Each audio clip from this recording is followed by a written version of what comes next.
Halo semua, apa kabar? Sehat terus ya. Kali ini Tos Movie akan membahas film yang berjudul The Green Mile yang dirilis pada tahun 1999. Film ini merupakan salah satu film terbaik pada era 90-an, bergenre crime drama fantasi. Mengisahkan tentang seorang kepala sipir penjara bernama Paul Edgecombe yang diperankan oleh Tom Hanks. Penjara ini merupakan sebuah rutan yang dikhususkan bagi para penjahat kelas berat, yang mana para narapidana tersebut mendapatkan hukuman mati. Paul bekerja di Blok E yang disebut dengan Green Mile, karena memiliki lantai berwarna hijau muda.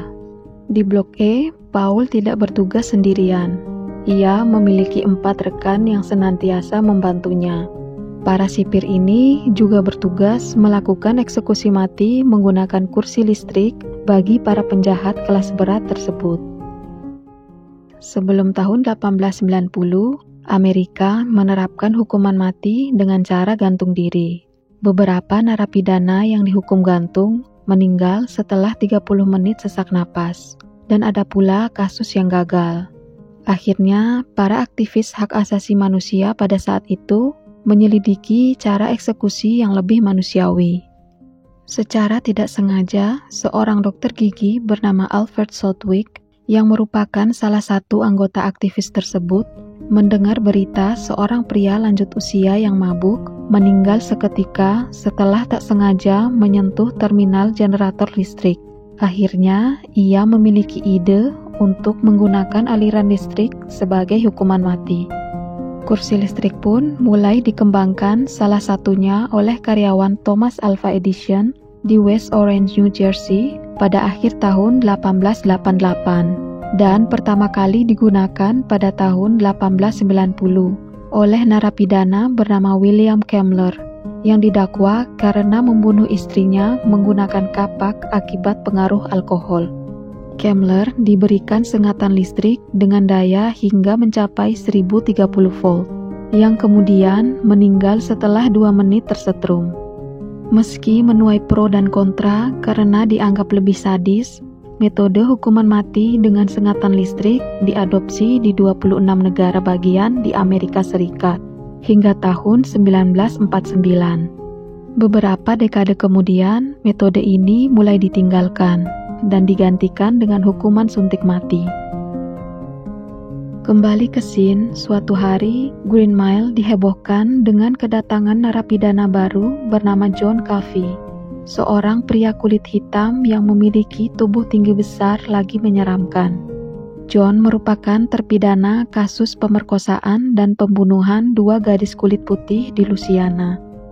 Meski bersikeras mengatakan bahwa dia bukan pelakunya, rasisme dan segregasi yang begitu kuat pada masa itu membuat John tidak bisa berbuat banyak. Tak disangka, pertemuan antara Paul dan John memberikan keajaiban bagi Paul dan rekan lainnya, karena memiliki kemampuan yang sangat istimewa. Bagaimana kisah selengkapnya? Biar nggak makin penasaran, yuk kita pantau.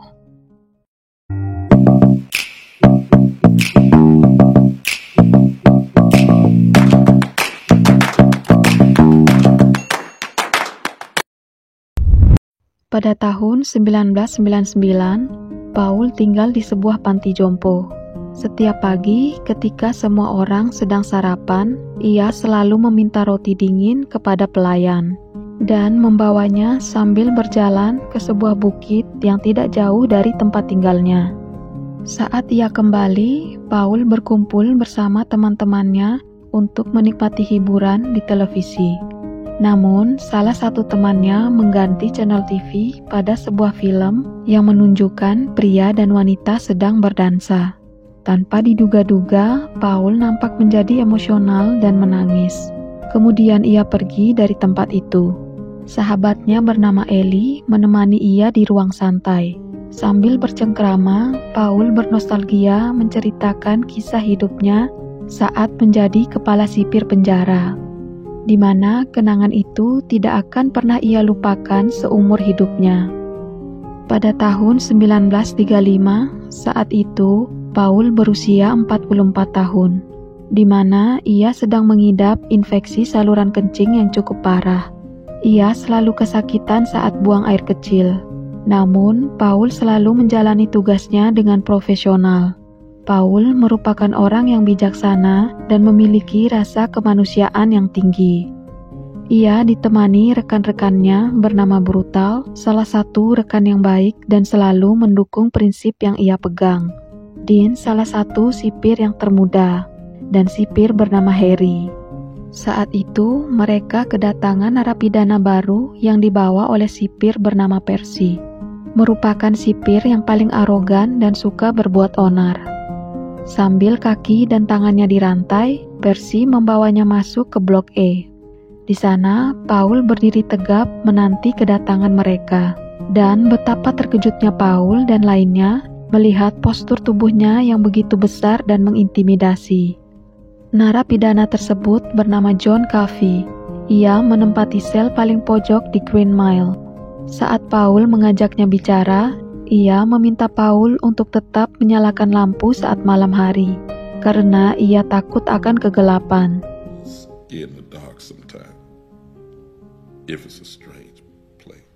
Berbeda dengan tubuhnya yang super besar, John ternyata memiliki sifat penakut dan cara bicaranya pun seperti anak kecil.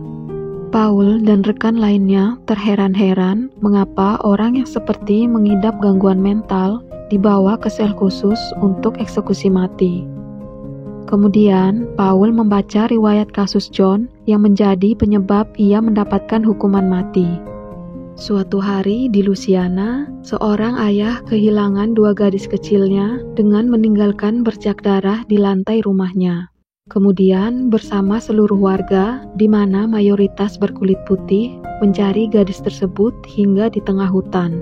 Di sana, mereka mendengar teriakan John Coffey yang menangis terseduh-seduh. Kemudian, mereka menemukannya sedang terduduk sambil menggenggam kedua gadis tersebut di dekapannya dalam keadaan mati berlumuran darah. Jesus. John mengatakan bahwa ia mencoba menolong dan menarik mereka, namun terlambat. Karena postur tubuhnya yang menyeramkan, terlebih lagi ia berkulit hitam, di mana isu rasisme yang masih begitu kental pada saat itu, John Coffey langsung dituduh atas pemerkosaan dan pembunuhan terhadap 2 gadis tersebut. Tak lama, kepala penjara bernama Warden Hall datang menemui Paul. Di sana, ia berkeluh kesah, di mana ia bersedih melihat istrinya yang selalu mengeluh kesakitan di bagian kepalanya. Di sisi lain, ia menceritakan bahwa Percy mengadukan Paul yang menugaskan ia di luar blok. Ternyata Percy adalah keponakan dari istri gubernur yang suka mengadu. Warden meminta Paul untuk bersabar sementara, karena Percy telah melamar pekerjaan di sebuah rumah sakit jiwa pada bagian administrasi, di mana ia akan mendapatkan gaji yang lebih baik. Keesokan harinya, ada yang menarik perhatian mereka, di mana seekor tikus datang menghampiri Paul, Dean, dan Brutal. Tikus tersebut terlihat tidak takut pada manusia. Kemudian, Brutal memberikannya sepotong biskuit. Dan setelahnya, tikus itu pergi ke ruang isolasi. Lalu, mereka memutuskan untuk menangkap tikus tersebut. Setelah semua barang dikeluarkan, anehnya tikus itu menghilang. Di kemudian hari, tikus itu datang kembali. Lalu, Harry mencoba memberikan sepotong roti kepadanya. Namun, Percy melihat tikus itu merasa risih, kemudian ia mencoba mengacau. Seisi sel pun dibuat panik mendengar teriakan Percy. Paul dan Brutal segera berlari menuju ke blok E. Percy terlihat kelelahan membongkar semua barang yang ada di sana. Namun, ia tidak menemukan tikus itu. Paul mencoba menasehati dia agar bersikap baik dan tidak membuat kegaduhan. Namun, Percy yang arogan menolaknya. Sebelum tiba eksekusi mati, Paul dan rekan lainnya mencoba melakukan pelatihan eksekusi. Hal pertama yang dilakukan adalah mencukur sebagian rambut untuk melancarkan aliran listrik ke bagian otak mereka. Langkah selanjutnya, mereka berdoa sebagai bentuk penyesalan dan bertobat di sisa akhir hayatnya. Lalu, tahanan akan diikat ke sebuah kursi yang mereka beri nama Old Sparky dan meletakkan spons basah pada kepala mereka, agar aliran listrik langsung mengenai otak sehingga tahanan tidak merasakan kesakitan dalam waktu yang lama, sampai mereka meninggal dunia. Why is he putting that sponge on his head? Conducts electricity directly to the brain, fast like a bullet. Tiba saat Arlen Bitterbuck menemui eksekusi matinya. Ia dibawa menuju ke kursi listrik. Eksekusi mati akan disaksikan oleh para korban dan saksi lainnya, sehingga mereka mengetahui bahwa terdakwa benar-benar dihukum mati. Bitterbuck kemudian diberikan aliran listrik sebanyak 2 kali, sampai benar-benar meninggal. Setelah meninggal, Percy mencoba meledek mayat Bitterbuck. Brutal yang melihat hal itu merasa marah. Paul yang kesal meminta Percy segera pergi dan bekerja di tempat ia melamar pekerjaan. Namun, ia menolak sebelum ia mendapatkan tugas untuk mengeksekusi kematian tahanan secara langsung. I might just take it too, as soon as you put me out front. Beberapa hari kemudian, hal mengejutkan terjadi, di mana tikus itu kembali datang dan berhasil dijinakan oleh salah satu tahanan yang berasal dari Prancis, Edward Delacroix, dan ia beri nama Mr. Jingle. Killed 3 people and hold up. Warden Hall melaporkan kepada Paul bahwa akan ada tahanan baru di Blok E, bernama William Wharton, terdakwa kasus pembunuhan terhadap 3 orang di penampungan, yang salah satunya adalah wanita hamil. Di sisi lain, Warden bersedih mengetahui bahwa istrinya mengidap tumor otak stadium akhir yang sudah tidak bisa disembuhkan lagi. Paul merasa iba melihatnya. Saat pulang ke rumah, Paul merasakan kesakitan yang luar biasa terhadap infeksi kantung kemihnya saat ia buang air kecil. Keesokan paginya, ia berencana menemui dokter yang dianjurkan oleh istrinya. Namun sebelumnya, ia harus menyambut kedatangan narapidana baru. Dan tiba-tiba, terlihat bahwa Percy terdiam tidak berkutik. Ia ketakutan melihat Will yang memberontak di sana. Saat Will berhasil dilumpuhkan, para sipir pergi untuk mengobati Dean yang terluka. Paul menjadi sangat lemah ketika Will memukul bagian alat vitalnya. John Coffey memanggil Paul untuk mengajaknya berbicara, dan ketika Paul mendekat, tiba-tiba John menariknya. Namun setelah usai, John tiba-tiba mengeluarkan debu-debu dari mulutnya. Paul merasakan ada yang aneh pada tubuhnya. Kemudian, ia menuju ke toilet. Di sana, ia merasa lega karena tidak lagi merasakan kesakitan. Setibanya di rumah, Paul mencoba menggoda istrinya yang sudah lama ia tidak lakukan. Dan pada hari itu juga, ia pergi ke rumah pengacara yang diketahui membela John Coffey. Selama pengalamannya bekerja menjadi sipir, ia merasakan bahwa John bukanlah pelaku pembunuhan dan pemerkosaan terhadap gadis kecil. Ia meminta solusi terkait tersebut. Namun, pengacara itu meragukannya. Terlebih lagi, bukti yang ada sudah sangat jelas, meskipun pekerjaannya yang harus membela John. Sebagai rasa terima kasih atas kesembuhannya, Paul memberikan roti jagung buatan istrinya kepada John. Lalu ia membaginya kepada Dale dan Mr. Jingle. Si Will juga meminta jatah kepada John. Namun, John tidak membagikannya. Karena marah, ia pun meludahi Paul. Selain itu, ia juga mengencingi Harry. Sebagai akibat atas tingkah onarnya, ia pun disekap di ruang isolasi. Tanpa rasa jera, beberapa hari kemudian setelah keluar, Will bertingkah kembali dengan memuntahkan coklat di wajah brutal. Kemudian ia dimasukkan kembali ke ruang isolasi. Untuk memenuhi permintaan terakhir dari Dale, ia diberi kesempatan untuk melakukan pertunjukan sirkus Mr. Jingle yang ditonton oleh para politisi.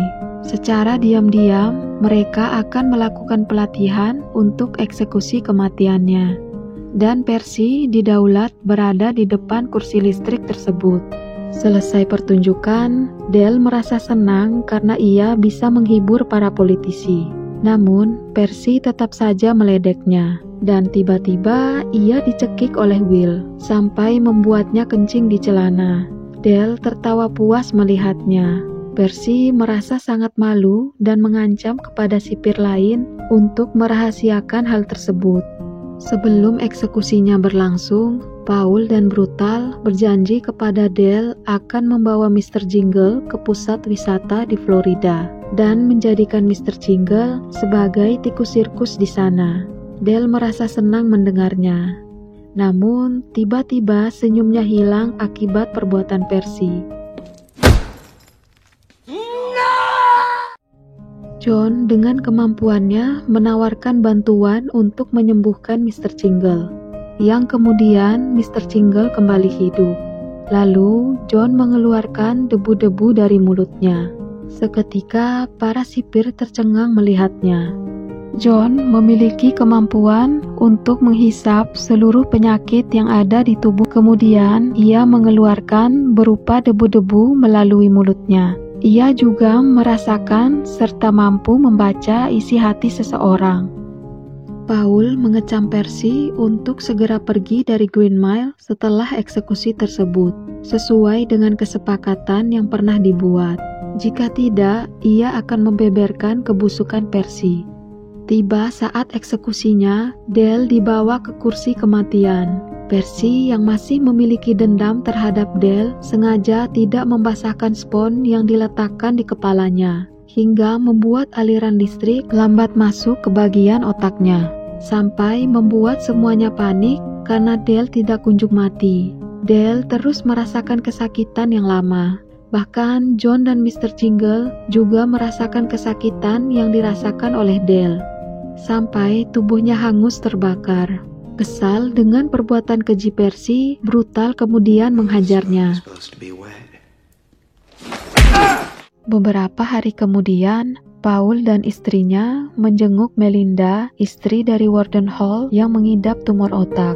Merasa iba terhadap Warden, Paul kemudian membuat rencana dengan Brutal, Dean, dan Harry untuk membawa John Coffey ke rumah Warden Hall dan mengobati Melinda. Meski berisiko mereka akan dipecat dari pekerjaannya, mereka dengan tulus membantu Warden. Langkah pertama, Paul memberikan obat tidur kepada Will, kemudian memasukkan Percy ke dalam ruang isolasi. Secara diam-diam, mereka pergi ke sana dan menemui Warden. John mencoba menghisap seluruh penyakit yang ada di tubuh Melinda, sampai membuat rumahnya bergetar. Melinda kemudian dapat sembuh, yang membuat Warden menangis bahagia melihatnya. Tanpa berlama-lama, John yang sudah lemah kemudian dibopong dan segera dibawa kembali ke Green Mile. Setelah berhasil melakukan rencana mereka, Percy kemudian dibebaskan dari ruang isolasi. Namun, Paul memberikan peringatan kepadanya untuk tetap diam. Jika tidak, Paul akan melaporkan kejadian yang ia lakukan terhadap Dale. Sebelumnya, saat John menghisap penyakit Melinda, ia belum mengeluarkan debu-debu dari mulutnya. Setelah mendapatkan kesempatan, ia menularkannya kepada Percy. Dengan tatapan yang kosong, Percy berjalan menuju ke tempat Will dan menembaknya hingga mati.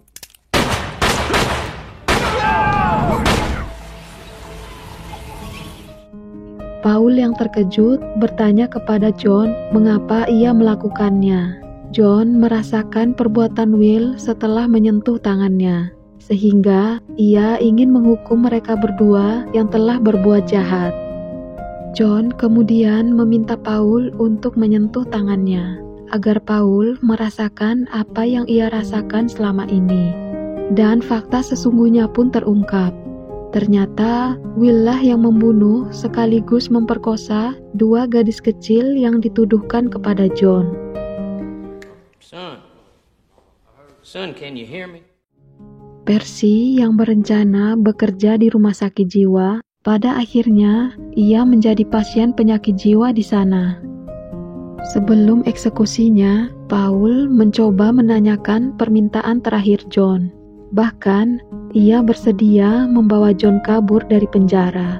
Namun, John menolaknya karena ia sudah lelah mendengar bisikan penderitaan yang dirasakan setiap orang di kepalanya. Ia ingin semuanya segera berakhir. Namun, ada satu permintaan yang ingin dilakukan, yaitu menonton sebuah film. Saat sudah terpenuhi, John dibawa ke kursi kematian. Paul yang melihatnya tidak sanggup memberikan perintah eksekusi. Ketika tuas dinyalakan, Dean tidak kuasa menahan tangisnya.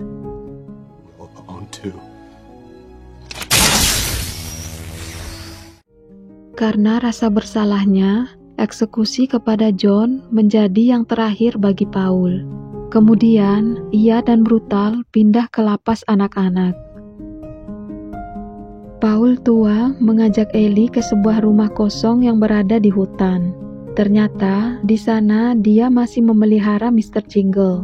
Dan terkuak saat John menyentuh tangannya, ia memberikan sebagian kekuatan kepada Paul dan juga Mr. Jingle, yang membuat mereka masih bertahan hingga sekarang. Paul yang kini berusia 108 tahun, serta Mr. Jingle untuk seukuran tikus umurnya sudah cukup tua. Dan entah kapan kematian menjemput mereka. Cerita pun tamat. Film ini cukup menyayat hati ketika melihat eksekusi terhadap John yang sesungguhnya tidak bersalah. Pesan yang bisa kita ambil dari film ini yaitu jangan menilai orang dari luarnya saja. Meskipun John memiliki badan yang besar dan terlihat mengintimidasi, namun ia memiliki hati yang lembut dan suka menolong. Selain itu, Green Mile mengajarkan kita untuk tidak mengintimidasi dan main hakim sendiri atas kejahatan orang lain. Meskipun narapidana tersebut telah melakukan kejahatan yang sangat fatal, mereka tetap memiliki hak untuk bertobat dan menjalani sisa akhir hidupnya dengan jiwa yang tenang. Sekian dulu dari saya. Jangan lupa di subscribe, like, comment, and share. Thank you and see you next time.